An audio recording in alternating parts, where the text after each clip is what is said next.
Most people tend to think of peace and freedom as similar forces, but here I want to offer a different perspective, one where peace and freedom are not just different, but completely opposite concepts. Let's start by imagining the extremes. What would absolute peace and absolute freedom look like?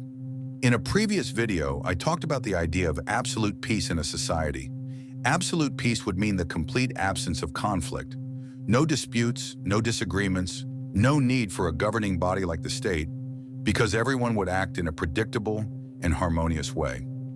To achieve this kind of peace, you'd need an infinite number of rules that perfectly regulate every possible action, ensuring total alignment among all individuals.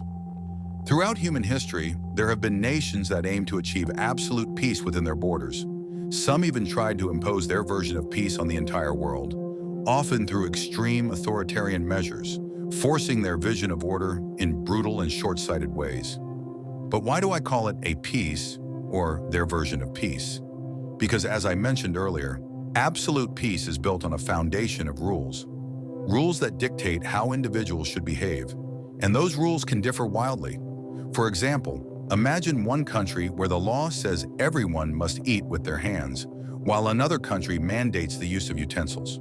Both are enforcing rules about how people should eat, but their approaches are completely different. This shows us something important. While absolute peace might require an infinite number of rules, there's no single way to create those rules.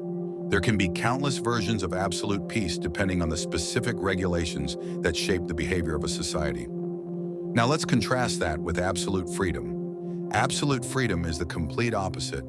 It's the absence of any rules. In a society of absolute freedom, every individual would follow their own personal laws, acting however they want, regardless of how it affects others. Unlike absolute peace, which can be achieved in many different ways depending on the rules in place, absolute freedom is singular. It's the starting point, a blank slate from which countless paths might emerge, some of which could lead to different versions of absolute peace. So contrary to common belief, achieving peace often means sacrificing some level of freedom. After all, peace requires limits, rules that dictate how individuals should behave. On the other hand, achieving freedom means sacrificing peace.